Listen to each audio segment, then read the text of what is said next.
Welcome to the second episode of the pilot series of the now titled The Triforce of Wrestling podcast. Yes, that is the name we are going to run with for now. Let us know what you think of the name in the comments below, but we're pretty excited about it. Today we are reviewing the December 21st edition of Monday Night Raw. I am Drake Stacy, joined as always by the Wigman, and gotta say, overall, I wasn't very thrilled with this episode. Yeah, it was pretty weak in my opinion, honestly. Yeah, I mean, I feel like we're going like complete 180 from yesterday. We were like, oh yeah, like TLC, really good stuff, you know. And now this episode, we're like, yeah, it's it's like fine. when it's like when Triple H did the thumbs up to Orton and then slowly just goes thumbs down. That's how Oh yeah, quality went. yep. That's definitely how we're backtracking for this episode. Um, but despite it being I mean, I don't want to say it's a typical Monday Night Raw episode where you're kind of left wanting more. Uh, but overall, there were some good things to come out of it. That we definitely want to address. So we're gonna start. We're gonna start at the beginning of the show, and we're just gonna work our way through. So let's start with the first segment of the evening. It started with a segment featuring Charlotte Flair, Asuka, Nia Jax, Shayna Baszler, Mandy Rose, and Dana Brooke. And this ultimately led to a tag match between the latter two teams that I just mentioned. And it really brought to light just kind of how weak the women's division is currently hmm on on Raw. So it leaves us asking the question, what would you do to fix the women's division on Raw? And I'll start with you on that. Okay, so first things first. Can we please stop seeing these makeshift women tag teams on Raw and on both brands really? Like what was it? They broke up the Iconics just for Peyton Royce to get back in another tag team, but with Lacey Evans, even though they have Ugh, almost no chemistry with each other, at least in my opinion. zero. This is very zero. Yeah. That tag division is nothing but makeshift teams, so it's hard to really add. Like, there's almost no credibility there. There's like nothing like compared to like the Attitude Era. We had all of these like established tag teams, and like there's nothing there. And then as for like just the Raw women's title picture, there's only like 4 women. Everybody else is like complete fodder. So in my opinion, I feel like maybe we should start bringing back like these squash matches, like to build back up those talents like Lacey Evans, Mandy Rose, into like legitimate mid carders, while like not putting all attention on like Charlotte Flair. You know. Uh, Yeah. yeah, that's what I would. That's what I would suggest. Um. So yeah, I definitely agree that the makeshift teams do not work, and it's the women. It's sad because the women's tag division idea was actually quite good. When they announced that the women's tag team championships were coming in, it was like, all right, this is going to be something new. This is going to be something that we're going to get behind because, why shouldn't there be women's tag team championships? We're doing women's rumbles and we're doing women chamber matches and money in the bank. So, like, let's add a women's tag division. But it seems like in classic WWE fashion, they came up with an idea and had nothing for it. And that's where we are now. Exactly. So, what do you need to do to fix the women's division? You need to fix the women's tag division. You need to Mm-hmm. if you're actually going to make this a thing and you're actually going to push forward with it going forward, you need to actually put the effort into it that you have with men's tag wrestling in the past. Yeah, at least And in the then, past. yeah, the Peyton Lacey team, that's terrible. what was wrong with the Iconics? Completely nothing. Nothing. They were actually a women's tag team. One of the only ones. And you broke that. Yeah. Former tag team champions, too. Yeah. And then Vince just woke up one day and was like, we don't need that. Like, literally at the start of the year, they had 3 established tag teams. Bailey, Sasha, Alexa, Nikki, and then the Iconics. And now all 3 of them are gone. Yep.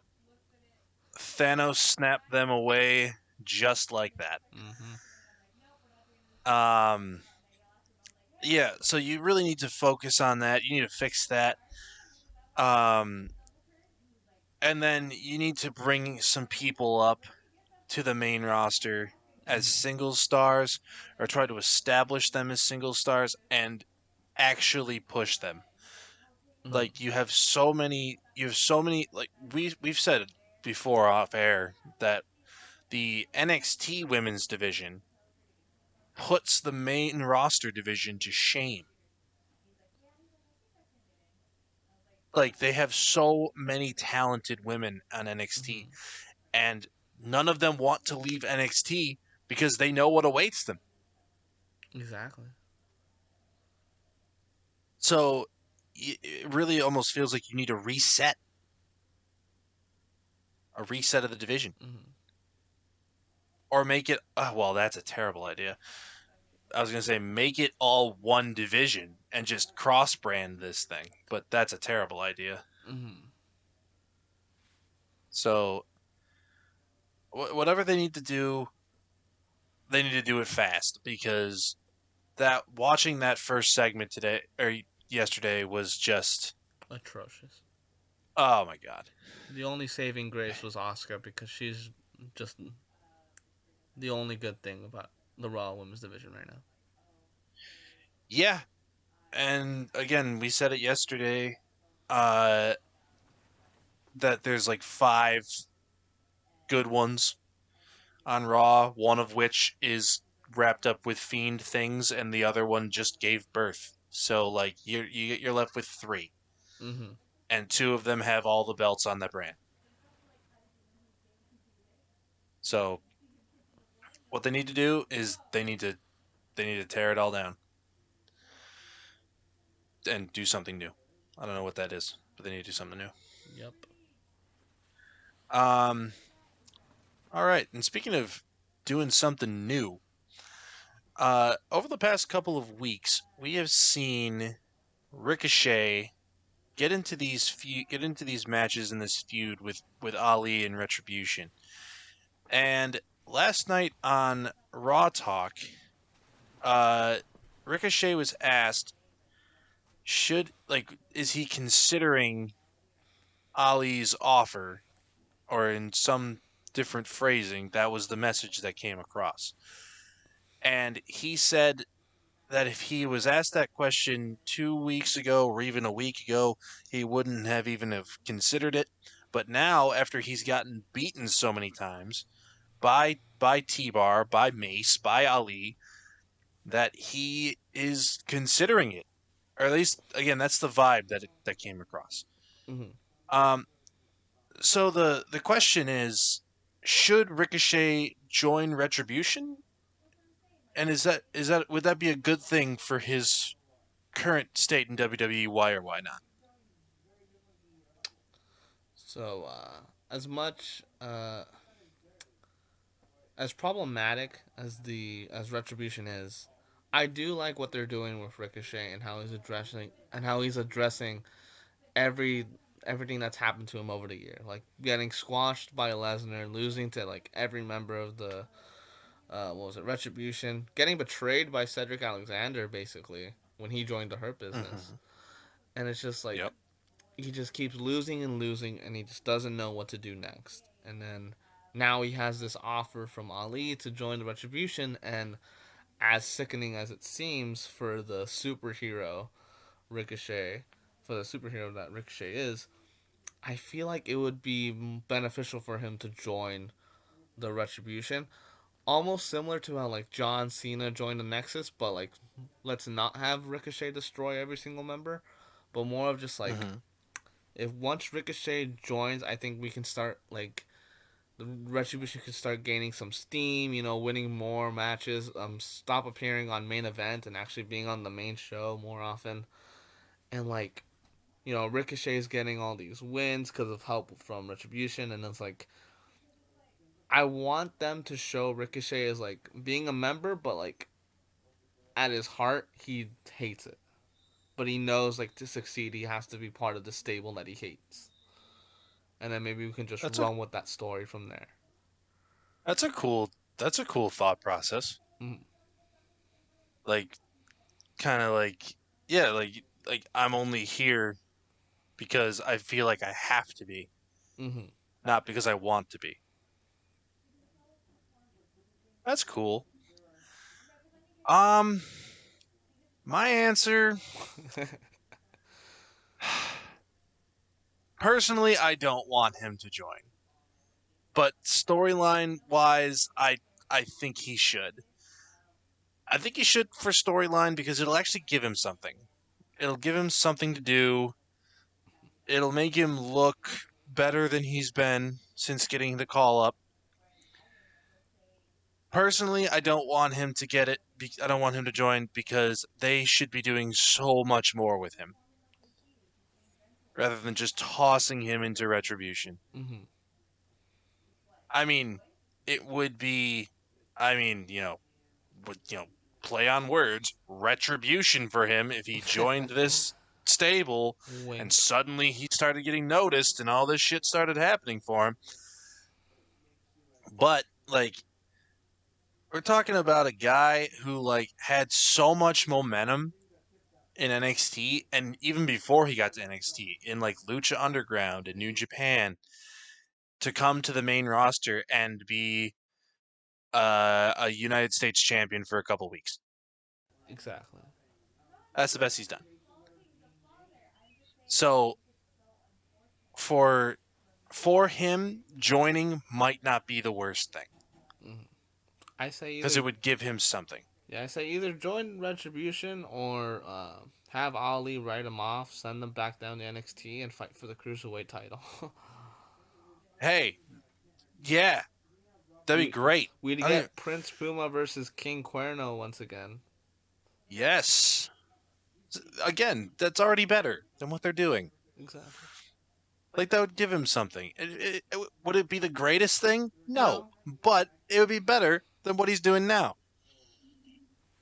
Or just send him back to NXT Finn Balor style and let him go. Oh my god, that would be amazing. Ricochet versus Finn Balor. All the dives that we would see in that match. Just that match alone, the people listening to this right now, when they hear Balor versus Ricochet, they're like, "Yes, can we do that?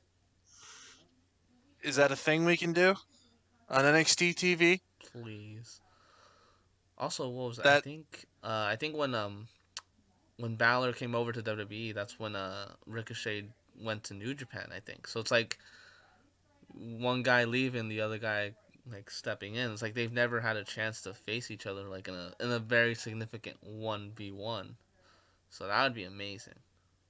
and what a better place to do it than NXT. Mm-hmm. Just don't let Bruce Pritchard get a hold of him.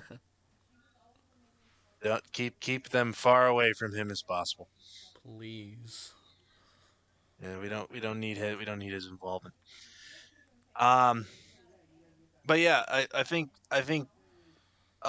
aside from the mouth-watering appeal that is Ricochet going back to NXT, if that's not on the cards, then Retribution is probably his best move.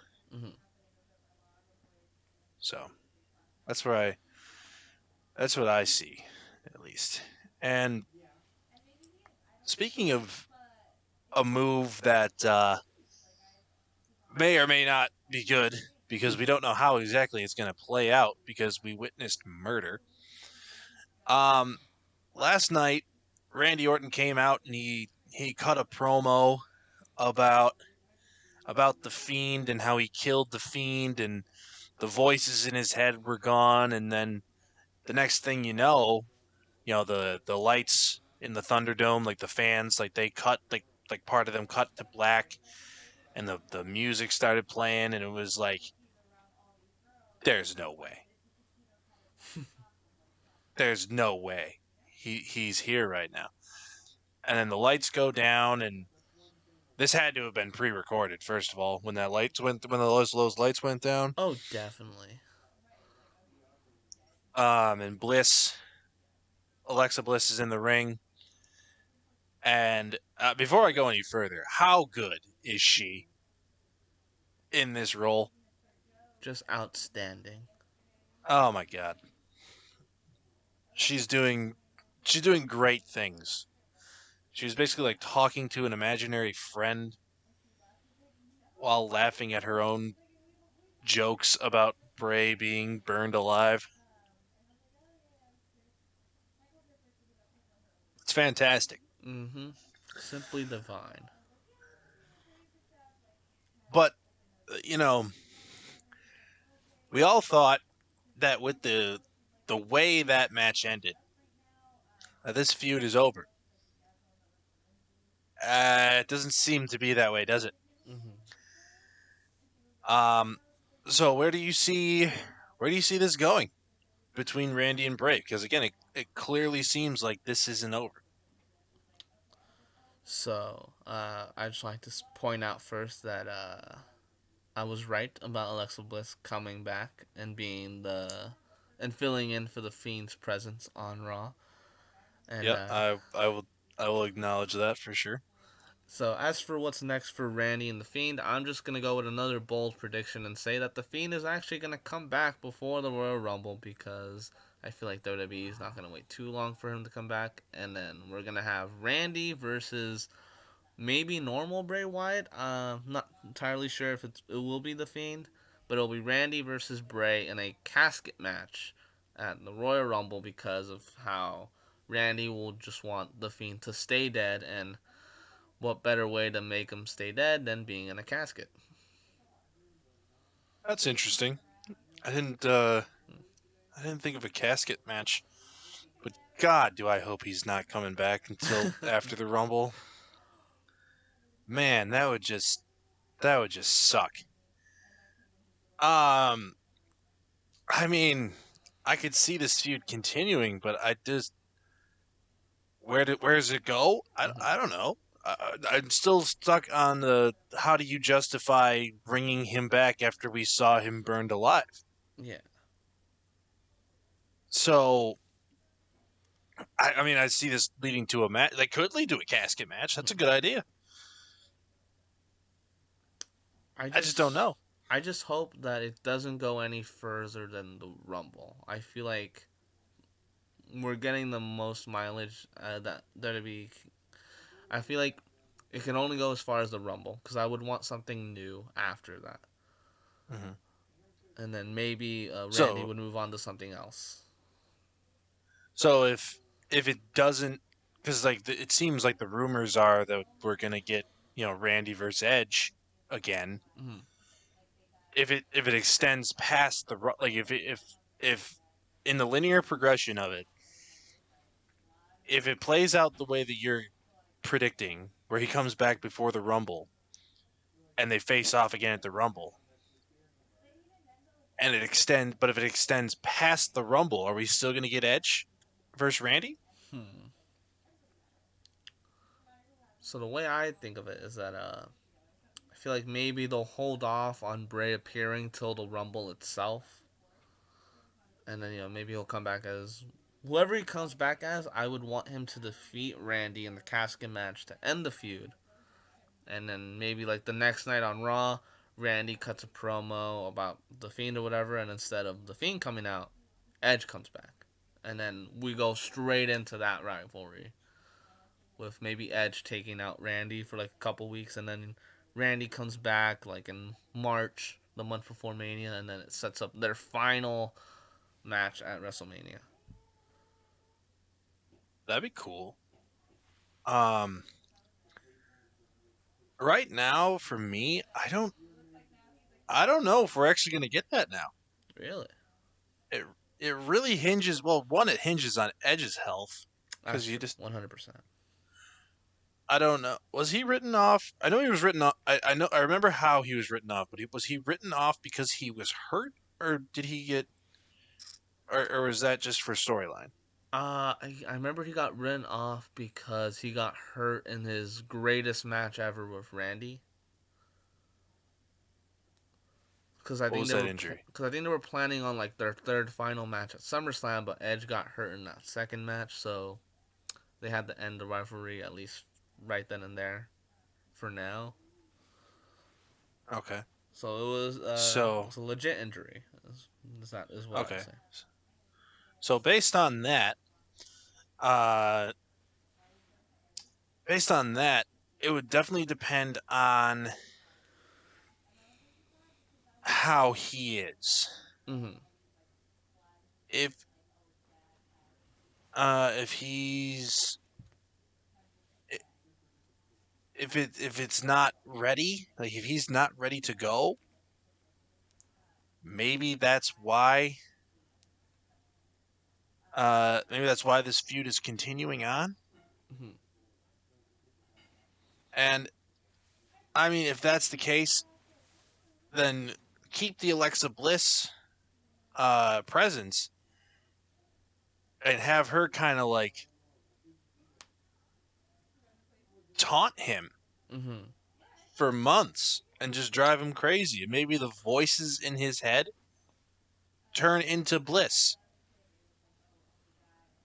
And to add on to that point, let's say if Edge is like a complete no go for Mania, instead of having the Fiend come back or like Bray come back in the Rumble, we can go with your idea with Alexa Bliss taunting Randy, getting to his head, and like there could be a spot in the Royal Rumble match where Randy enters and then it's like he's dominating, giving RKO's everywhere, and then the lights are going off, and it's like he's thinking, oh no, the Fiend's back to get me, but like nothing happens, and then someone takes advantage of that and eliminates Randy, and then we can just build up for the Fiend's return like at Mania or something, and go all in for Bray versus Randy. Yeah, and have a big, and even I don't know where you go from here, where it's a bigger blow off match than what we just saw, Mm-hmm. but go with a bigger blow off match at Mania between the two, and then it's over from there. Maybe a Firefly casket match at Mania. You have to put the other person in a locked casket, set it on fire, and then while it's on fire, roll it up the ramp and throw it into the ocean. I was That's just what about you to gotta mention do. the ocean. I was just about to mention that. Not only are you burned alive, but you're buried at sea as well. That Perfect. obviously that probably won't happen. But Yeah. in terms of grand scheme things, I could see another blow off match between them. And you know what? They could even bring back Edge for like after the Rumble. Randy addresses like what the hell happened at the Rumble and how like the Fiend didn't show up and he got eliminated. Edge comes back. They feud for like the Fastlane pay per view, and then Randy loses because of like more Fiend shenanigans without the Fiend showing up. Edge wins, and then Edge faces somebody else at Mania, and then he could still have Orton versus the Fiend in this even bigger cinematic match. But then who would Edge face? Maybe someone that anybody but Randy, because like Edge has come Just back and the only person he's fought is Randy. Like give him anybody and it would be a pretty much a fresh, exciting match. Maybe AJ. that wouldn't be too bad because they did kind of tease that in the Rumble Mm-hmm.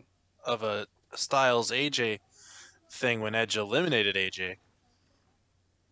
So that wouldn't be too bad. Uh, my thing could for a way to bring the Fiend back is Bliss is taunting him so much to the point where he's losing it, and then she just takes it one step too far, and he basically goes to like attack her. RKO Bliss. Not necessarily RKO Bliss, but like something to where it looks like that might happen. and then the Fiend comes back because that seems to be his one weakness, Yeah. being Bliss. Well, his other weakness is probably fire at this point. I mean, yeah. um, but yeah, that I mean, we could fantasy book this all day, Mm-hmm. really, because there's so many different ways you could go. Um, so let's leave it at that for now because now that she's going to be on TV, I do want to see where they're going to take this. Mm-hmm. Um, all right. So looking a little bit of ahead, uh, for this week, uh, you know, we got SmackDown this upcoming Friday. We have AEW and NXT tomorrow. Um, but on SmackDown, they just announced. Well, they've announced that both Roman Reigns and Kevin Owens will be competing in a steel cage.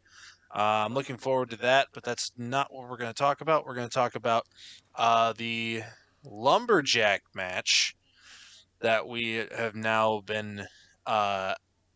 we've now been given the information for.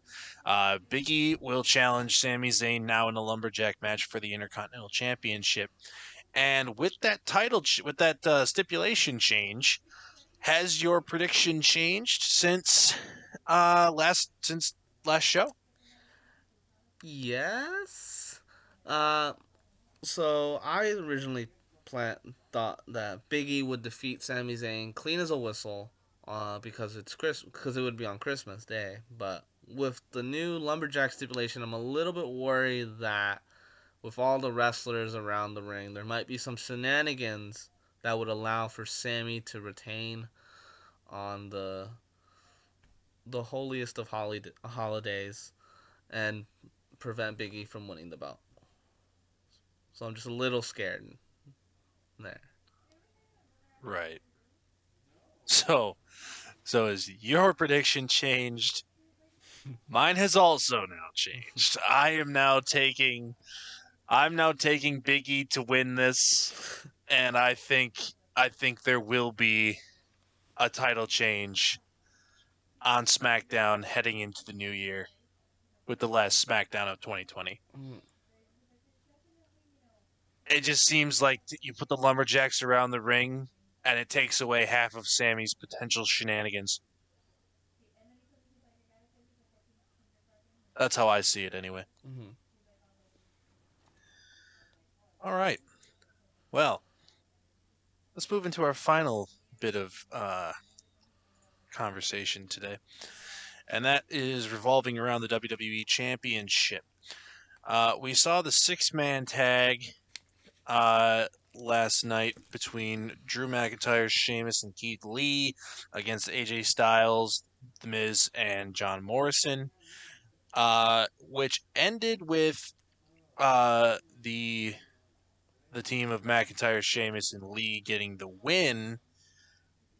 But after the match, Sheamus bro kicked Keith Lee, and that's what we were left with going off air. So now the question becomes, what do you think will be the WWE Championship match at the Royal Rumble? Because there are a lot of different pieces in play here that could be positioned as that number one contender. Mm-hmm. So I think so. I don't think that AJ and the Miz are done with the title picture just yet, not by a mile. I feel like the match for the WWE title match at the Royal Rumble will be Drew versus AJ versus the Miz in a triple threat match, and I don't think Keith Lee and Sheamus will be involved in that. Well, I don't think they'll be participants in the match, but I do think they will be running in the match, trying to fight off John Morrison and Omos to even the odds. But I feel like all this tension between Sheamus and Keith Lee is all going to come down to the Royal Rumble match. Uh, as for who eliminates who, I'm not sure yet, but I feel like the title match will be Drew, AJ, and The Miz, and then Sheamus and Keith Lee will be in the Rumble match itself. All right. Um, I I agree with half of it. I Mm-hmm. disagree with the other half. Okay. I think you're right about the actual championship match itself. Okay. Um, I think Drew McIntyre versus AJ versus Miz makes sense based on the Miz TV segment Mm-hmm. because Miz cut that really impassioned promo. He wanted to be that guy again, um, and I could see them pushing that triple threat. Obviously, I don't see them taking the belt off of Drew at that point. Um, but I could see that match. I think Keith Lee, Sheamus will not get involved though. Oh, okay. I think this is going to boil down to these three, the three being Keith Lee, Sheamus, and Drew McIntyre, having this big implosion. I think because it kind of seemed like that, right? Like Drew was playing the peacekeeper, Mm-hmm. and then that didn't work. So I feel like over the next couple weeks, we could see him still trying to keep the peace until he just reaches his breaking point, and he's just like, "To hell with both of you! Like I don't Mm. need either of you." So then he goes back to like Lone Wolf McIntyre, Yeah. you know. Do you think this could eventually all boil down to a triple threat match for the title at Mania between those three? Um, I mean, I'd love to see it. That'd be pretty good. Haas versus Uh, Haas versus Haas.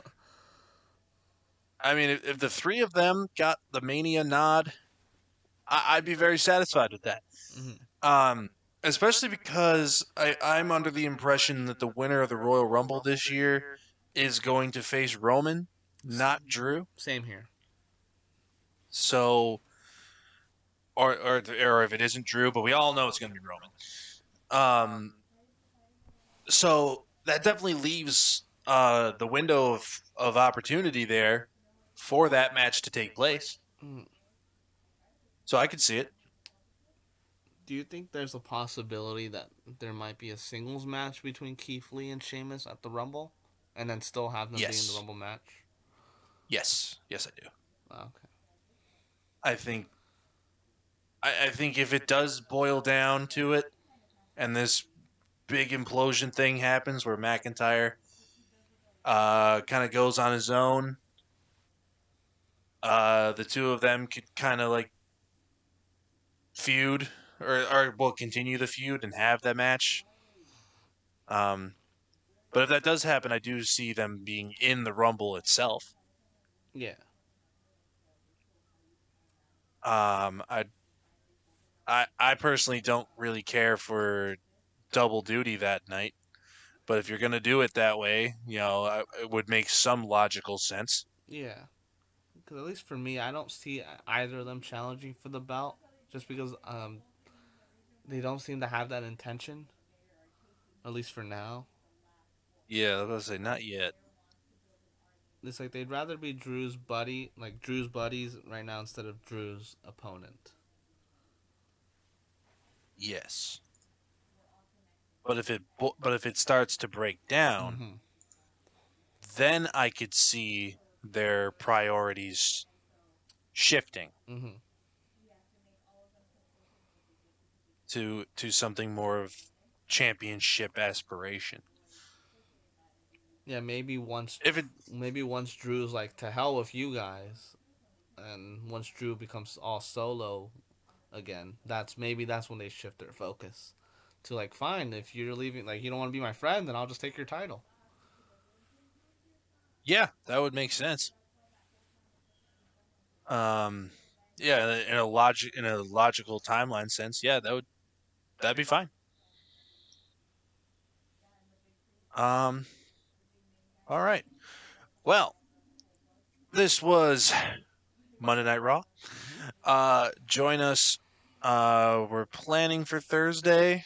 Might be questionable based on the holiday season.